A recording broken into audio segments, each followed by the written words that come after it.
Iloilo City is a first-class, highly urbanized city on Panay Island in western Visayas. It was located in the heart of the Philippines. The city is a regional hub of education, culinary, religion, healthcare, tourism, culture, industry, and economy in western Visayas. Unsurprisingly, behind these progress and developments, the city generates more solid waste because of these three factors: increased population, enhanced living conditions, and developed rural or urban areas. The average amount of garbage collected in Iloilo City is 300 tons per day, equivalent to about 150 truckloads of garbage. In 1986, Iloilo City government designated a 25 hectares of disposal site for domestic, commercial, and industrial solid waste. Specifically, it was located in Barangay Kalahunan, Mandurriao. For a few years, it was an open dump site where people dispose of solid waste in a manner that does not protect the environment. There were chemicals leaked from large amount of dumped waste, which poisons groundwaters, streams, and rivers, until in August 2016, the Iloilo City government officially converted the open dump site into a sanitary landfill to lessen the bad effects on the environment. It was done in compliance with the Ecological Solid Waste Management Act, RA 9003. Sanitary landfill are sites where waste is isolated from the environment, and with a protected bottom where trash is buried in layers and compressed to make it more solid. Surprisingly, there are people living around the sanitary landfill. Some of them relocated from another place in the city, and some simply decided to move there. The main livelihood there is waste recycling. The situation for the people in Barangay Kalahunan was unknown to other people. They belong to the informal sector, being waste pickers, whose income derives from the recovery and recycling of waste found at the dump site. Also, some of the children join their parents to do waste picking, which is really dangerous. They are the groups most vulnerable to health and physical hazards. Let us meet one of the youth living in the vicinity of the dump site. Hello, I'm Carlo. I'm 17 years old, grade 11 student sa Mandurriao National High School. Kag ginabuligyan ko sang NGO LOOB sa akong pag-eskwela. Ano naman ito mga dugay na i-start diri? Ang balay nga ni naubra siya more than 30 years na. Kag nagsaylo kami di sang 2004. Apat kami nag-start di subuong si mama, magulang ko, mangod ko kag ako.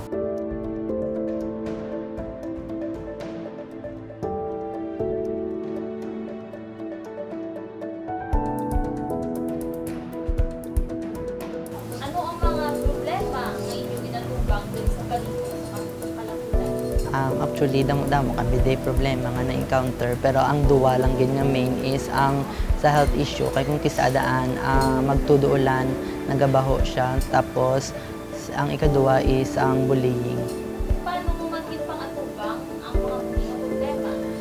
Sa health issue, ga-practice kami sang proper hygiene, kag kung kisa nga magbaho na gid sa nagasukso kami sang face mask para hindi man namon masimutan ang baho. Pero sa bullying naman niya, kisa nagahipos lang kami, pero kung may mga tao balang nga sobrahan na gid, gina-explain man namon ang side namon nga ang basura nga gapabaho di sa kalahunan nga sa ila man na nagalin. So ano naman yung mga handog sa ang handong ug is maging successful sa ulihi kag maging chef someday, kag nag-eskwela gid ko kag work hard para ma-achieve ko ning mga dreams ngani. Sa akon nga fellow youth, baskin ano kabudlay sa aton pangabuhi subong, never gid magsulod sa utok ta nga mag-give up, instead himuon tani nga motivation kag inspiration para maging successful sa ulihi. Carlo is just a representation of hundreds of kids suffering and living around the dump site. Solid waste mismanagement is rampant in the city. The amount of garbage in the sanitary landfill is increasing as a direct effect of improper waste segregation, population growth, excessive consumption behavior, and lack of awareness of the people in the city. Even rivers are polluted and affect the ecosystem by the chemical spill from the sanitary landfill. The dump site is intended to take 8 to 10 years to fill, based on the government's plans.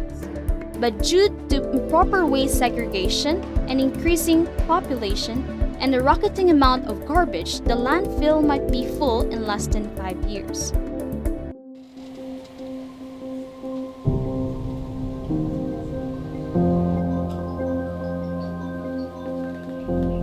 How many barangays are we collecting? So 100% tanan gid nga 180 barangays gina-collect na naton daily, no, on a scheduled time, of course, no. As far as management of streets, we have the GSO and dedicated personnel cleaning the major thoroughfares lang. Ang aton mga barangay are being cleaned by the barangays themselves. All right, and then public plazas, no, are being cleaned by the CENRO, and then of course ang mga public market naton are being cleaned by the local enterprise naton nga department. Well, I would say ang ISO is fairly managed, no. You know, ang problema talang dira kung magdala na sila sang ila garbage sa pick up point, ara dira may ISO ina siya, which we would like also to address, no. Pero once removed and collected, namin natsura na sa lugar. Sir, what do you think are the reasons why solid waste mismanagement is happening in the city? Well, not exactly mismanagement, I would say. No? Kay segregation, for example, madamo na sina nga mga meetings, advocacy, information and education campaign ang nahiwata. And ang major problem is space. We don't have a space for MRF.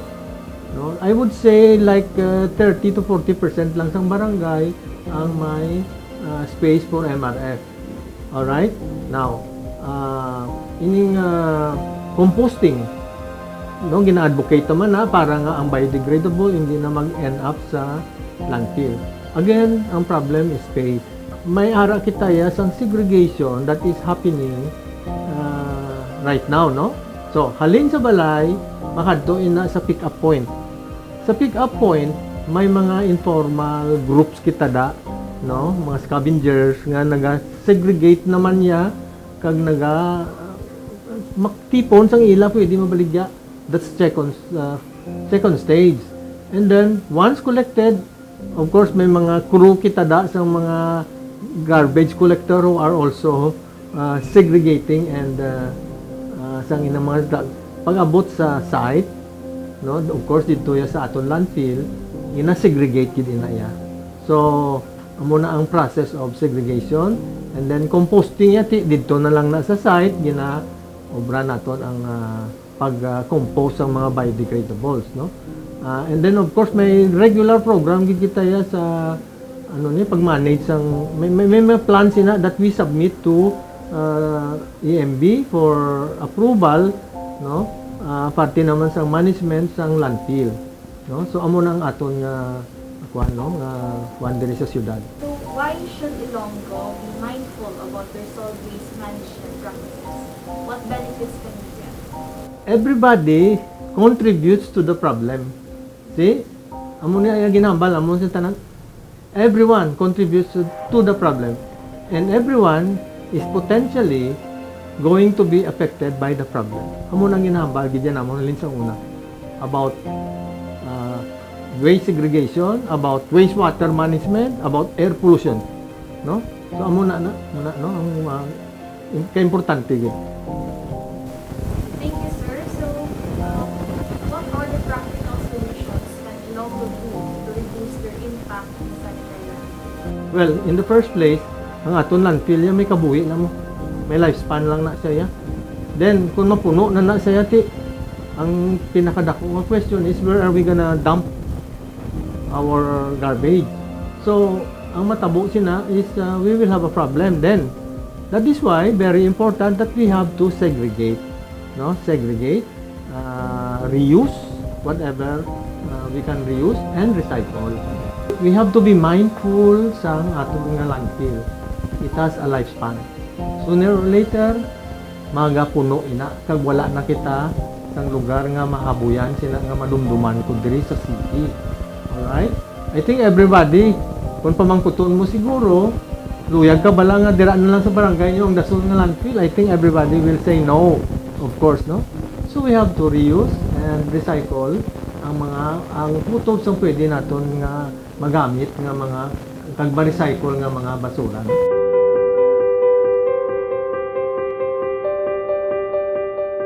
Our place, Iloilo, is a beautiful and outstanding city. It is a haven for nature and cultural identity. We Ilonggos should make efforts to protect this paradise. In fact, we as a youth and individual can make small changes that are eco-friendly and will have lasting effect on our environment, thus helping in mitigating the garbage problems in our city.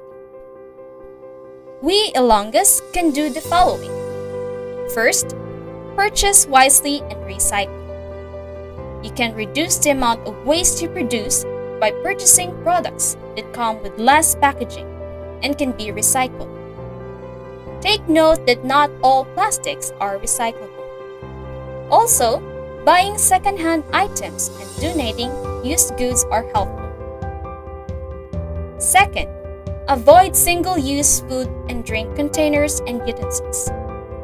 Whenever possible, try to avoid single-use coffee cups, disposable utensils, straws, and napkins. Why not try to bring your own reusable straws and utensils? Let us junk plastic and look for alternatives. Third, practice proper waste segregation at home. Simply start by getting bins or garbage plastics divided into 3 categories. These are biodegradable, non-biodegradable, and recyclable. Remember to keep separate containers for dry and wet food waste in the kitchen. Segregation of waste can reduce the garbage burden on the already overflowing landfills, thereby curbing the pollution levels.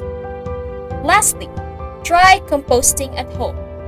We Ilonggos can help reduce the waste generation through composting. It is a natural process that transforms your food waste into a valuable and nutrient-rich food for your garden. It's easy to make and use. These are the simple ways in making a small difference towards the garbage problem in our city. Remember to adopt the 3 R's: reduce, reuse, and recycle. Today, let's start making our city a better place for all Ilonggos.